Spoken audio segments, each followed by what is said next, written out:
하박국 2장 15절에서 17절까지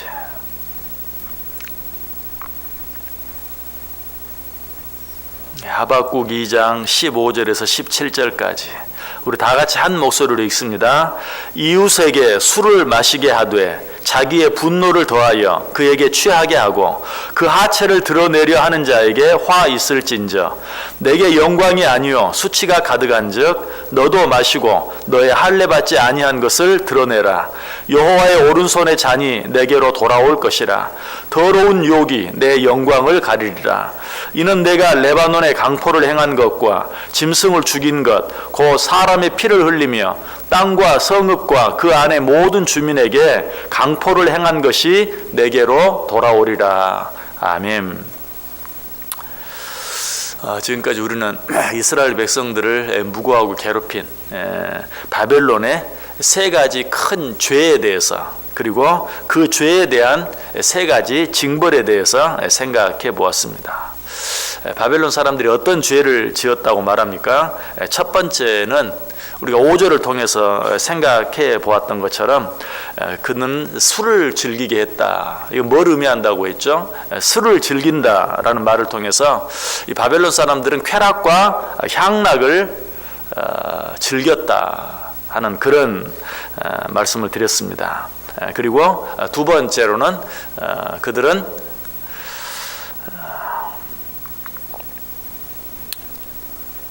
높은 데 깃들이려 했다라는 것으로 그들은 하나님 앞에서 교만한 죄를 범했다라고 말씀을 드렸고요. 세 번째는 자기들의 이익을 위해서 무고한 사람들을 괴롭게 하고 힘들게 하고 피를 흘렸다. 이것이 바벨론 사람들이 지은 세 가지 죄였어요. 자, 그런데 오늘 본문에 보면 이들이 지은 그 세 가지 죄 외에도 또 다른 죄가 있었다. 그들의 네 번째 죄에 대해서 이야기하고 또 그 죄에 대한 네 번째 징벌에 대해서 우리에게 말씀해 주고 있는 것을 봐요. 15절 보시면 어떻게 시작합니까? 이웃에게 술을 마시게 했다. 자, 이것은 우리가 이미 생각해 본 바벨론 사람들의 첫 번째 죄. 5절에 있다고 그랬죠. 거기에는 뭐라고 나와요? 그는 술을 즐기며 그랬는데 15절에 다시 한번 그들은 이웃에게 술을 마시게 했다. 5절에 있는 말씀은 어떤 말씀이에요? 자기들이 술을 마셨다는 것이죠. 그런데 15절에 있는 말씀은 다른 사람에게 술을 마시게 했다라는 그런 말입니다. 아마 이런 말씀을 보면서 성경에 참 별 말씀들이 다 있구나 하는 그런 생각을 아마 한번 해보게 될지도 몰라요.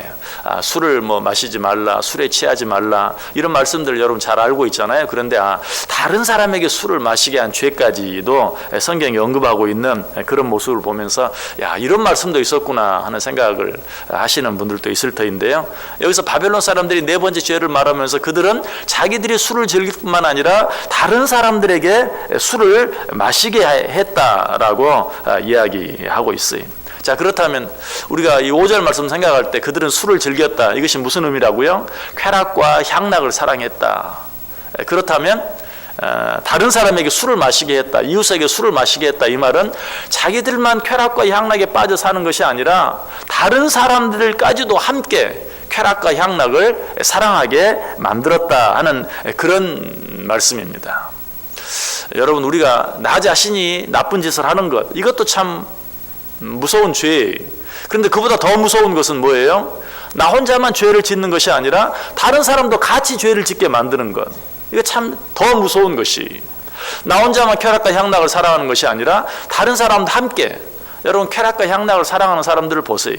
자기 혼자만 그러지 않아요. 꼭 누구를 같이 그 죄를 짓게 만들어요. 술 마시는 것 자체가 그렇죠. 술 마시는 것 자체가 자기 혼자만 술을 마시지 않아요. 꼭 다른 사람에게까지 함께 술을 마시게. 그래서 자기만 술을 마시고 술에 취하고 죄를 짓는 것이 아니라 다른 사람도 술을 마시고 술에 취하게 하고 죄를 짓게 만드는. 그래서 성경은 지금 술을 가지고 그것을 표현하고 있어요. 자기만 죄를 짓는 것이 아니라 다른 사람까지도 죄를 짓게 만드는 그 모습을, 자기만 술을 즐기는 것이 아니라 다른 사람까지도 술을 마시게 한다. 또 이 5절에서 술을 즐긴다는 말을 생각할 때 그 술이라는 단어 속에는 쾌락이라는 의미뿐만 아니라 물질이라는 의미도 있다고 그랬죠. 자기 자신만 그냥 물질이 최고다, 물질을 신처럼 섬기며 사는 것이 아니라 다른 사람까지도 물질만 믿고 재물만 믿고 살아가게 만든다 하는 그런 말이 되겠죠. 아마 이런 말씀을 들으면서 글쎄 세상에 그런 사람이 얼마나 될까. 물론 재물을 숭배하며 사는 사람이 있지만 다른 사람까지 재물을 숭배하도록 만드는 그런 일들을 행하는 사람들이 많은가. 적어도 나는 그러지 않은 것 같은데 라고 생각할지 몰라요. 그런데 여러분 혹시 한 번이라도 이런 말 안 해봤습니까? 돈이 최고야. 여러분 그런 말 안 해보셨습니까? 혹시 여러분 자녀들에게 돈 많이 벌어야 돼 그렇게 말해보지 않으셨나요? 뭐 학교를 선택할 때, 직장을 선택할 때 그저 돈 많이 주는데 그런데 선택하도록 하진 않으셨나요? 만약 그랬다면 어때요? 그건 결국 뭡니까? 나뿐만이 아니라 내 자녀들에게, 아니 혹 이웃에게, 다른 사람에게 세상에 믿을 건 돈밖에 없어. 결국 뭐예요? 나만 돈을 섬기게, 다른 사람도 돈을 섬기게 만든 것이죠. 오늘 그걸 이야기. 자기들만 술을 즐겼을 뿐만 아니라 다른 사람들에게까지도 술을 즐기게, 술을 마시게 만들었다라는 것이. 무엇보다도 오늘 이 본문에서 다른 사람에게 술을 마시게 했다라는 보다 근본적인 의미가 있어요. 그것은 무엇입니까? 바벨론에는 당시 그런 풍습이 있어요. 외국에서 사신이 찾아왔는데 왕이 그 사신에게 술잔을 건네면 다음은 너 차례다 하는 그런 의미가 있어요. 다음은 이제 너희들이 망할 차례다. 지금 바벨론 사람들이 어때요? 하나님의 백성, 이 유대 백성들만 괴롭힐 뿐만 아니라 여러 나라, 여러 민족을 괴롭혔다고 이 무리가 생각해 보았죠. 그런데 그 바벨론 왕에게 외국에 어떤 사신이 왔는데 왕이 그에게 술잔을 내밀면 다음은 네 차례야, 각오해 하는 그런 의미가 있다는 것이. 이것은 바벨론 사람들이 정말 이웃의 여러 나라 여러 민족들을 무고하게 괴롭히고 자기들의 이익을 위해서, 자기들의 유익을 위해서, 자기들의 영광을 위해서 이웃 여러 나라 민족을 괴롭히는 그런 모습을 지금 뭘로 표현하고 있어요? 그들이 이웃에게 술을 마시게 했다라는 것으로 표현하고 있는 것이. 여기서 우리가 한 가지 또 배워야 될 교훈이 있어요. 다른 사람에게 술을 마시게 하는 것, 술잔을 내어 미는 것이 뭘 의미한다고요? 다음은 너희 차례야, 다음은 너 죽을 거야 라는 그런 의미라면 항상 우리를 망하게 하고 우리를 죽게 하는 죄의 유혹들은 마치 술잔을 내어 미는 것처럼 아주 달콤하게 우리를 찾아온다는 것이. 자, 너 한 잔 마셔. 이 말이 뭐라고요? 이제 다음 네 차례야. 다음 망할 나라는 너야. 다음 죽을 자는 너야 하는 그런 의미인 것처럼 술잔을 건네는 것, 그것이 그 사람의 멸망을 의미하는 것처럼 우리를 망하게 하고 우리로 하여금 죄를 짓게 하고 우리로 하여금 죽게 하는 그런 유혹들, 죄에 대한 유혹들이 마치 술잔을 내어 미는 것처럼 아주 달콤하게 우리를 찾아온다는 것이. 자, 그런데 이처럼 우리를 달콤하게 죄로 유혹하는 이유가 무엇입니까? 15절 끝부분에 보면 그 하체를 드러내려 하는 자라고 얘기하죠. 이웃에게 술을 마시게 하는 자들이 궁극적으로 원하는 것이 무엇인가? 그 하체를 드러내려 한다. 하체를 드러낸다는 건 뭘 말해요? 부끄러움을 드러낸다는 걸 말해요. 남자가 여자에게 술을 권한다. 그건 뭡니까? 술 한 잔 마셔라 라는 그런 의미가 아니라 결국은 술을 마시게 해서 취하게 하고 결국은 자기 욕구를 채우려고 하는 그런 의도가 그 속에 있는 것처럼 술을 이웃에게 마시게 하는 것은 결국 그로 하여금 그 하체를 드러내게 하는, 그의 부끄러움을 드러내게 하는, 죄의 달콤한 유혹에 빠져서 그냥 망하고 말면 차라리 나아요. 그러나 그런 죄의 달콤한 유혹을 받아들이면 그 하체를 드러내게 된다. 아주 부끄러움을 당하게 된다. 자기의 가장 큰 수치를 드러내게 된다라고 이야기하고 있어요. 여러분, 이 세상을 살아가면서 우리들에게 이런 죄의 유혹들이 참 많아요. 근데 죄의 유혹이 죄의 유혹처럼 느껴지면 쉽게 이길 수 있어요. 그러나 그 죄의 유혹들은 어때요? 마치 술잔을 건네는 것처럼, 마치 나를 생각해서 나에게 주는 것처럼 달콤하게 우리에게 찾아온다. 우리가 그로 인해서 수치를 당하고 결국 그로 인해서 망하는 것을 우리가 피하기 위해서는 어떻게 해야 합니까? 이런 달콤한 죄의 유혹들을 물리칠 수 있어야 돼요. 오늘 우리가 한날의 삶을 시작하면서 꼭 기억해야 돼요. 죄의 유혹들은 달콤하게 찾아온다. 달콤하게 찾아오는 그 죄의 유혹들은 나를 망하게 할 뿐만 아니라 내가 당할 수 있는 최고의 부끄러움과 수치를 당하게 만들고 만다 하는 것을 기억하고 이런 달콤한 죄의 유혹들을 우리는 멀리 할 수 있어야 돼요.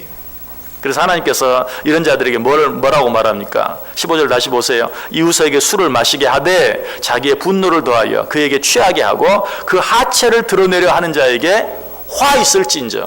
이런 자들, 다른 사람으로 자기만 죄를 짓는 것이 아니라 다른 사람에게까지 죄를 짓게 해서 그 사람으로 하여금 부끄러움을 당하게 만들려고 하는 자들에게 화 있을진저 라고 이야기하고 있어요.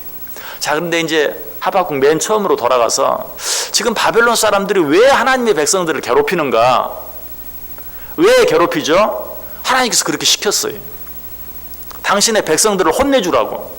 당신의 백성들이 지금 하나님 앞에 죄를 짓고 있어요. 교만해졌어요. 하나님을 모르는 채 해요. 그래서 이방 사람, 하나님을 알지 못하는 이방 사람들을 들어서 지금 하나님의 백성들을 혼내게 함으로 그들을 깨닫고 돌아오게 하기 위해서 지금 이방 바벨론 사람들을 사용하시는 것이.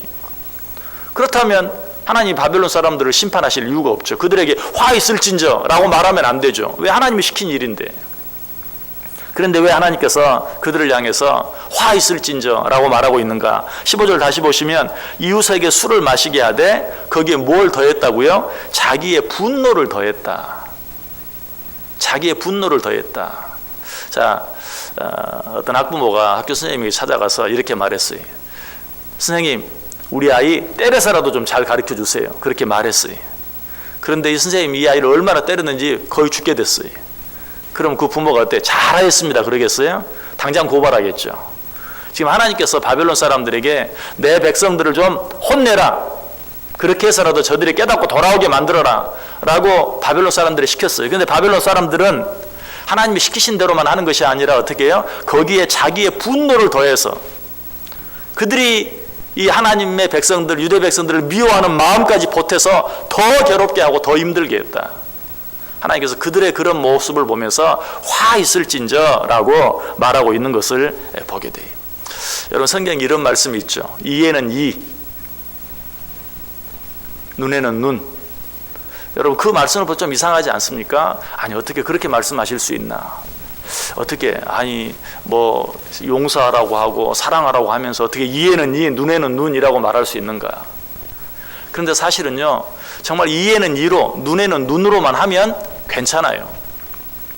우리가 어떤 사람에게 복수하고 어떤 사람을 미워할 때 어때요? 저 사람은 나를 그저 이로 한번 깨물기만 했는데 나는 어떻게 합니까? 혓바닥을 빼버리려고 그래요. 내가 당한 것보다 2배, 3배로 갚아주려고 하는 마음이 우리 속에 있어요. 그래서 이에는 이, 눈에는 눈이라는 말이 참 잔인한 말 같지만, 사랑이 없는 말 같지만 사실은 그렇게만 하면 괜찮은데 우리는 그렇게 하지 않아요. 대로 받으면 말로 주려고 하는 그런 마음이 있어요. 오늘 바벨론 사람들이 그러했다. 하나님께서 그들로 하여금 이스라엘 사람들을 혼내라고는 말했는데 그들은 거기에 자기들의 감정, 자기들의 미운 마음, 자기들의 분노까지 더해서 더 이스라엘 백성들을 괴롭혔다. 그렇게 하는 자들에게는 화 있을진저. 여러분, 우리들의 삶을 또 한번 생각해 보세요. 나에게 잘못하는 사람들이 있어요. 나를 힘들게 하는 사람들이 있고 나에게 죄를 짓게 만드는 사람들이 있어요. 그런데 그런 사람들에게 내가 당한 만큼만 갚아주면 괜찮은데 내가 당한 것 이상으로 갚아주려고 하는, 그들이 나를 미워하는 것보다 나는 2배, 3배로 더 미워하는 그런 잘못을 범하고 있지는 않는지 한번 생각해 봐야 돼요. 오늘 성경은 그들에게 뭐라고 말해요? 화 있을진저 라고 말하고 있어요. 원수를 이웃처럼 사랑하는 것, 내 원수를 내 몸처럼 사랑하는 것, 설령 그렇게 하지는 못한다 할지라도 내가 당한 것보다 더 미워하고 2배, 3배로 갚아주려고 하는 그런 마음들을 최소한 가져서는 안 된다라고 이야기하고 있어요. 자, 이런 자들에게 어떤 화가 있을 것이라고 말합니까? 16절 보세요. 내게 영광이 아니요 수치가 가득한즉 너도 마시고 너의 할례 받지 아니한 것을 드러내라. 여호와의 오른손의 잔이 내게로 돌아올 것이라. 더러운 욕이 내 영광을 가리리라. 다른 사람으로 부끄러움을 당하고 망하게 하기 위해서 술을 마시게 하는 자들아, 결국은 그 잔을 너희가 마시게 될 것이고 너희가 수치를 드러내게 될 것이다 라고 이야기하고 있어요. 여러분, 이것은 뭡니까? 이거 황금률이에요. 너희가 대접을 받고자 하는 대로 남을 대접하라. 또 네가 남을 대접하는 대로 네가 대접을 받게 될 것이다. 바벨론 사람들이 하나님의 백성, 유대 백성들로 하여금 부끄러움을 당하게 하기 위해서 술잔을 권하고, 그들로 하여금 망하게 하기 위해서 술잔을 권하고, 그들로 하여금 죄를 짓게 하기 위해서 술잔을 권했는데 결국 그것이 다 너희 자신에게 돌아갈 것이다. 너희가 수치를 당하게 될 것이다. 아니, 여기서 보면은 너희가 하체를 드러내게 될 것이다 라고 말하지 아니하고, 내게 영광이 아니요 수치가 가득한즉 너도 마시고 너의 할례받지 아니한 것을 드러내게 될 것이다. 이것은 하체를 드러낸다는 말보다도 더 부끄러움을 당하게 될 것이다 라는 말이, 너희가 저 사람들을 부끄럽게 하기 위해서 술잔을 권했는데 정작 너희들이 그들보다 더 큰 부끄러움을 당하게 될 것이다. 얼마나 무서운 말씀인지 몰라요. 여러분, 오늘 이 말씀을 통해서 우리가 기억해야 될 것이 있다면 무엇입니까? 성경이 우리에게 가르쳐 주는 것처럼 하나님께서는 우리가 심는 대로 거두게 될 것이라고 이야기했어요. 그러므로 항상 좋은 것으로 심어야 돼요. 악한 것들로 심으면 악한 것들을 거둘 수밖에 없어요. 아니, 그것보다 더 무서운 것들을 거둘 수밖에 없어요. 콩 하나 심었는데 어때요? 콩 심은데 콩 날 뿐만 아니라 콩 하나 심었는데 콩이 수백 개가 나오잖아요. 콩 심은데 콩 난다? 이 말은 괜찮아요. 콩 심은데 콩이 수백 개가 나요. 악한 것을 심으면 내가 심은 만큼만 거두는 것이 아니라 심은 것 이상으로 거두게 돼 있어요. 그러므로 우리는 정말 잘 심어야 돼요. 잘 심어야 돼요. 하나님께서 우리에게 또 하루를 허락해 주셨어요. 이 하루 우리는 무엇인가를 심어야 해요. 어떻게 해야 합니까? 잘 심어야 돼요. 또 한 가지 우리가 기억해야 될 것은, 내 안에 감추어진 모든 것들이 언젠가는 밝히 벌거벗은 것처럼 드러나게 될 때가 있다. 오늘 바벨론 사람들이 유대 백성들에게 행한 그 모든 일들이 백주대낮에 드러나게 될 것이다 라고 이야기하고 있어요. 지금은 나밖에 몰라요. 아무도 몰라요. 괜찮을 것 같아요. 그래서 우리는 같은 일을 계속 반복해서 할 수 있어요. 그러나 오늘 이 말씀이 주는 또 하나의 교훈은 뭐예요? 심는 대로 거두게 된다 뿐만 아니라 네가 행한 그 모든 것들이 밝히 드러나게 될 것이다. 오늘 하루 이 말씀을 기억하면서 내가 오늘 무엇을 심을 것인가, 내 안에 있는 것들이 드러나면 하나님 앞에서, 사람들 앞에서 부끄러움을 당하게 될 일은 없는가 다시 한번 확인하면서 매사에 조심하고, 주님이 다시 오셨을 때 부끄러움이 없는 거룩한 모습으로 드러나게 하기 위해서 이 하루 오직 하나님께서 내게 주신 말씀대로 하나님의 눈을 의식하면서 살아갈 수 있는, 그래서 그 마지막 때 부끄러움을 당하는 것이 아니라 잘했다 라고 칭찬받을 수 있는 저 여러분의 삶이 될 수 있기를 주님의 이름으로 간절히 축원합니다. 기도하겠습니다.